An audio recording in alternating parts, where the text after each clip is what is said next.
How's it going, everyone? Taki here. This is the AYANEO Air. It's a compact Windows handheld with an OLED screen that might just make your games look the best they ever have.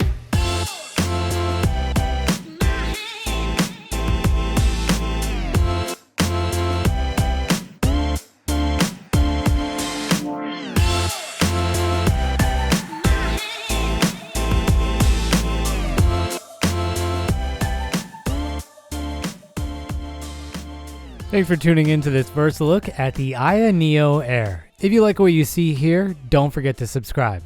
Now, I've been a big fan of Aya for a long time, and many of you will know that I rated the Founders Edition AYANEO as my top handheld of 2021. That device has been a road warrior for me, but I have split my time between it and my slightly custom retro power model because they are my favorite products from this company. I am always hopeful that the company will come up with something that gives me the same kind of joy and excitement that I had the first time I used my Founders Edition, and this new product might just be the ticket. Let's start with an unboxing, and I have to say this is the most ominous unboxing experience that I've ever had in the studio.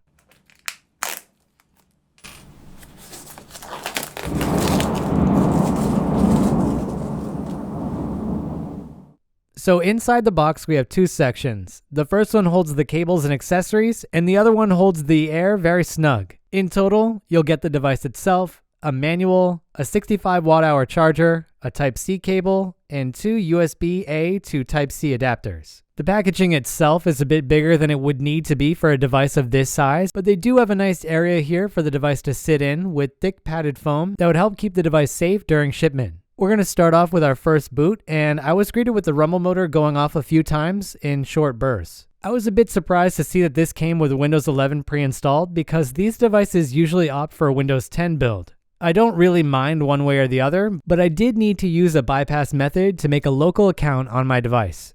In the meantime, I've gone ahead and installed 400 gigabytes worth of games to use for testing in this first look. Some of them played out in the intro, but we will have a deeper look at them later in this video. Now, there's a lot of stuff to go over in a product like this where essentially everything is new, so we are going to focus on some key areas in this first video.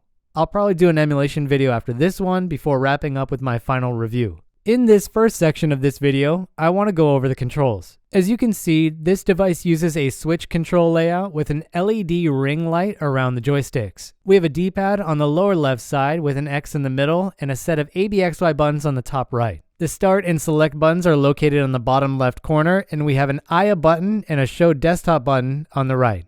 As you can see from this close-up shot, we have switch style analogs, but the top part is different. A big marketing point from this company is that this part uses Hall sensors, which just means that they use magnets to determine input. Mechanically speaking, it doesn't feel any different from a Joy-Con. This part uses what feels like hard silicone or rubber, but this feels like an improvement over what was used in the next. That rubber cap was easy to damage from light use, and this one has given me no problems. The cap on a Switch is a bit more grippy than the one on Air, but I feel like Air's caps will hold up better with heavy use. On the base of this part, you will see our ring light. This can change color with battery level or charging status.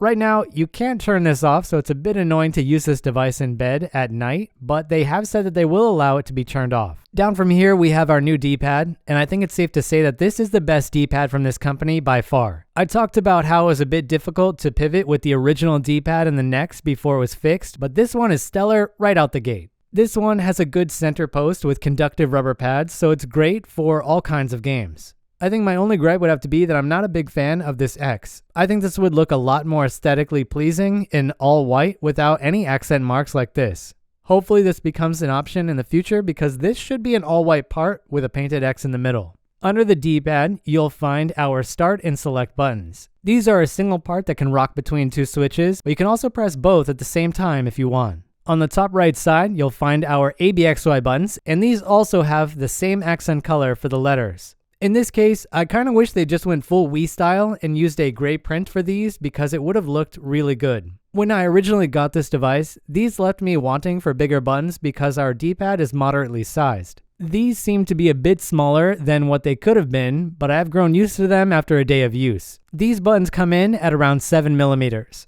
This is a bit smaller than the buttons that are used in the Switch.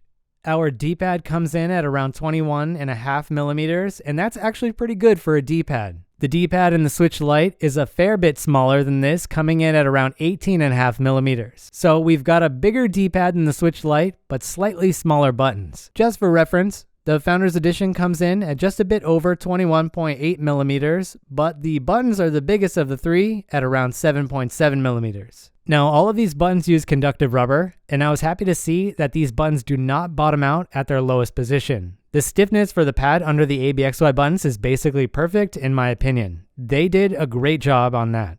That leaves us with the AYA button that calls up the floating menu on the right side of the screen with a single press, or the full UI with a long press. The smaller button functions as a show desktop button. When it comes to the top of the device, there are a lot of really solid things. We have a set of stacked shoulder buttons with L1 and R1 using conductive rubber. We also have a set of analog triggers with good range of motion on them. These are also Hall effect magnetic parts like the analog sticks. You'll see that we have a two-tone style on the top, and all of these parts are painted to look like this. When this was originally shown off, I wasn't a fan of this choice. I still think this SKU would look much better as an all-white device. Just go full early 2000s Apple on this. It would look so clean. In my opinion, I think the black version of this looks better with the two-tone design, but they do have other SKUs that just use one solid color. This white one just seems a bit too flashy, but I do get what they were going for. This top bar does serve a purpose because it hides a bunch of screws that hold the frame together. We might not show that off in this video, but we will do it at some point.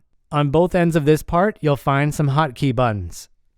The model that I have comes with a fingerprint sensor on the power button in the same style that we saw in the AYANEO Next. Near this are our volume buttons and one of our Type-C ports. This supports charging, data transfer, and video out. That leaves us with our air exhaust over on the side. This time around they went with a new vent style, and I think it works well with the fan that they are using in this shell. The R1 and L1 buttons on the Air have good input across the entire range, and I like that it doesn't feel obstructed or difficult to press at any point. It was a great idea to use conductive rubber for this, and I think it just synergizes well with the main input buttons on the front. When you're holding the device in your hands, you should be able to reach over and press the hotkey buttons. I haven't had a lot of opportunities to mess around with these, but I hope they can make up for the fact that the new AYA design language uses fewer buttons on the front than their first generation did. Unlike what some of the renders show, the R2 and L2 buttons do stick up higher than the shell when you're looking at the device head on. That's not a bad thing though, because you have a lot of travel with this analog button. If I pull off the button cap, we can get a good look at the internal mechanism that they're using. It's a lever-based design with a spot for the button to clip into place. As you can see, the range of motion for our magnet is quite good for a handheld of this size. On the bottom of the device, you'll see that we have a set of stereo speakers with switch-like cutaways for the speakers. You'll also find our second and final Type-C port in the middle of the device, which will allow these models to do well when and if a dock is created for them. Near this is our headphone jack that I'll be using in this video and an SD card slot. This dust cover also hides one of our 3 bottom screws in the corner pocket. While we're here, you can see that we have a really nice curvature for our grip, and it works really well. I will just point out that there is some slight damage to this case. Most of this was done by me when I was trying to get inside to check something out that will be in a future video, so just make sure to use the proper tools if you want to get in here to change out the SSD without ruining your case. That leaves us to the back of the Air, and the first thing that you'll see is a lot of our surface area on this back is dedicated to our air intake. Due to the number of holes that we do have on this device, you are certainly going to want to invest in a case for this if you plan on taking this with you on trips so you don't get a bunch of stuff on the inside. To the left of this, you'll find the AYANEO branding and certification information embossed on the cover, and a sticker with your serial number and configuration information. This is a 512GB version of their Air SKU. It's going to be a bit difficult to show off the finished quality with a white shell, but I will try my best. If you can say nothing else about the owner of this company, he's definitely a product person. One thing that he likes to focus on that other companies don't is the fit and finish. The AYANEO Next used something called baby skin coating that gives you a smooth finish that felt premium. This one doesn't use that, and it was a bit of a surprise that they decided to not go with the baby skin coating this time around. This one kind of feels like it doesn't have any coating in comparison, even though I know it does. This time around they went with a UV coating, which is more common than the kind of coating that was used in the Next. It will be interesting to find out if this UV coating will reject fingerprints well on the darker color options that they're selling. Let's start going over the ergonomics of this device because that's going to be an important thing for many people. As you can see, they have a nice grip on this tiny device. This is easily the best grip that this company has attempted thus far. There's a nice transition from the big analog triggers to the bottom grip. When I've got this in my hands, I usually find that I can get 2 fingers rested against this with 1 finger on the shoulder buttons and my pinky just kind of along for the ride. This is going to be a big upgrade to something like the Switch or the majority of gaming handhelds that are out there right now if we look more broadly than just Windows handhelds. Obviously, this is going to come down to your hand size, but this works well for me. Now, people like to say that these tests aren't valid whenever I do them on a handheld that has crap mechanical or industrial design, but this device was built well. Without even seeing the inside, I can tell this was done by a team that knows what they're doing. It's built to be strong, even though it's small. This back shell should be able to take a fall from what I saw when I opened this up. It's a PC formulation, but I don't know the specifics because they weren't printed on the inside. It should have some ABS material mixed in there with it, but only PC was printed on the inside of the shell. Some people might be worried about this analog stick. If you come from the Switch, you know that it can get kind of annoying. If we look at the height on the Switch, you can see that it's about 7.5 millimeters from the shell. This is compared to the 5.5 on the Air. So this part is sitting lower than it does on the Switch. The face buttons on the Air are sitting at around 2.2 millimeters from the base, which is taller than they are in the Switch Lite. All that is to say is that there's a bigger gap between the top of the analog sticks and the top of the face buttons on the Switch Lite compared to the Air, so the annoyances are mitigated to some extent. I don't find that these analog sticks bother me at all when I'm gaming on the Air. We're going to briefly talk about the screen in this section. We will talk about the screen again in the full review, but there are some things that I want to go over. Obviously, a big marketing point or gimmick of this device is that it has an OLED screen, and it is the first Windows handheld to have one. After 2 days of intense use, it was interesting for me to find out that this thing stands on its own, even if you ignore the fact that it has an OLED screen. So we have a 5.5-inch screen with a white border on the side. Other models will have black borders, but this one has a white one. I think the white one on this works probably the best. It probably would not look that good if they had gone with a standard black border for this SKU. I think the darker SKUs might also emphasize the bezels a bit more than this because we usually equate bezels with black negative space, so it's a bit hidden on this one and you do forget about it when you use the device. The style that they went for here is kind of similar to something that you'd see in an iPhone 4. That's at least the vibe that I'm getting here. The company advertises this as a 350 nit screen, but I haven't measured it for myself yet. It would be nicer to get a brighter panel on this, and I do hope or expect that the IPS Air SKU that they announced will at least trade off with a brighter panel. This panel comes with some other considerations in terms of thermals that we will not touch on too much in this video, but we will talk about them in the full review. Minimum brightness levels on this for nighttime use are just a bit higher than I would like. I wish that they could go a little lower than this. I think maybe we could get this touched up in software if it is possible to go a bit lower than this. For indoor use, the max setting is perfectly adequate for gaming, and as you can see in the studio, it's doing well with some bright lights on it, but 350 nits probably won't hold up well outdoors unless it's a cloudy day. There are also mentions of things like color gamut and stuff like that, which we will attempt to verify in the full review. I do just want to show off kind of what you can expect from the viewing angles. So for this, we're going to turn off the studio lights. So here we are, mimicking a nighttime setting with the Air. I'll also point out that at least on this white model, we do have some slight light bleeding around the edge of the analog stick. That kind of just comes with the territory when you use a shell that is this light. It's something that's difficult to control when your shell is a light color like this. I don't expect or think that this will be an issue on the darker shell colors. If this isn't something that can be improved by the factory at this point in production, you can definitely DIY this with some black electrical tape on the inside of the front shell so you wouldn't see any of it. But let's focus primarily on the display itself. You can see that we do have a pretty vivid panel here. I am noticing that when the device is tilted to this angle or to this side, we get some slight magenta shift in the whites, but we don't see any of that on the other side. Sometimes when you'll see a picture taken of this screen, it won't really do the screen justice because the magenta shift for some reason shows up in angles that you would never see in real life when someone snaps a picture with a phone. This slight magenta shift is something that I noticed when I first started using it and then instantly never worried about it again. This is a pretty solid panel that they've got here with a good DPI and other characteristics. I did want to cover thermals and TDP in this video, but it's already getting a bit long, so we're going to table that for the full review. To round out this video, we're going to look at some PC game performance. Before we do that, let's do a quick spec rundown. There are a lot of Air models available at a bunch of different prices, ranging from $500 up to $1,250. The model that I have here comes in at $600, and that money is going to get you a Ryzen 5 5560U with 16 gigabytes of RAM and 512 gigabytes of storage.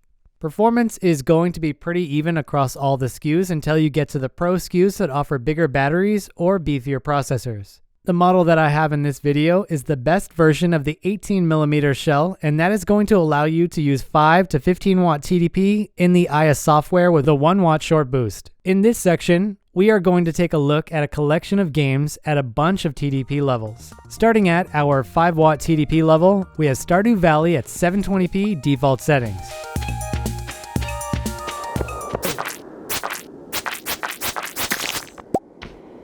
Next up from here, we have 8 watt TDP with Skyrim at 720p low settings. Bad time to get lost, friend.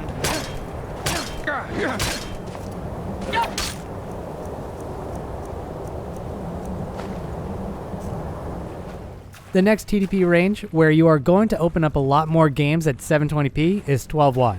Here are a collection of games at low to default settings. Heads up.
She spoke of the witchwood to find. I beg of you, find Kina and...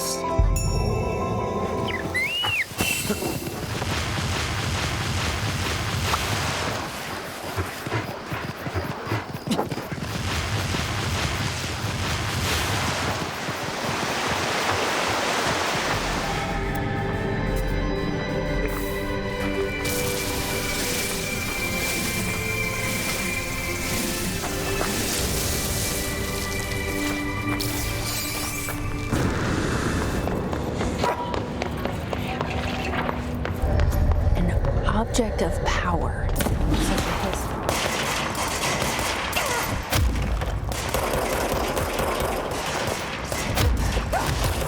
Now, our highest end for this configuration is going to be 15 watt, and this is the TDP that you'll need to play more demanding games at the lowest settings with 720p. You could go higher than 15 watt if you wanted with the help of other software, but you'd be looking at a dock situation with something like that because the battery life would be pretty low in that situation.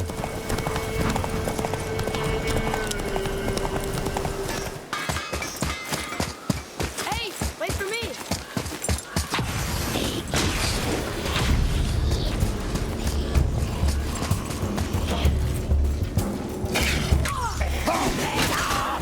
I just cleaned that.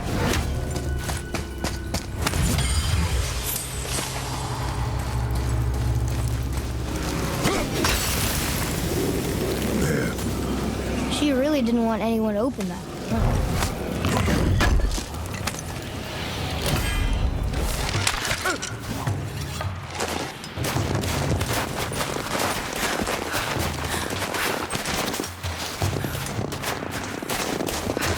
It's an arrow. Something's going on.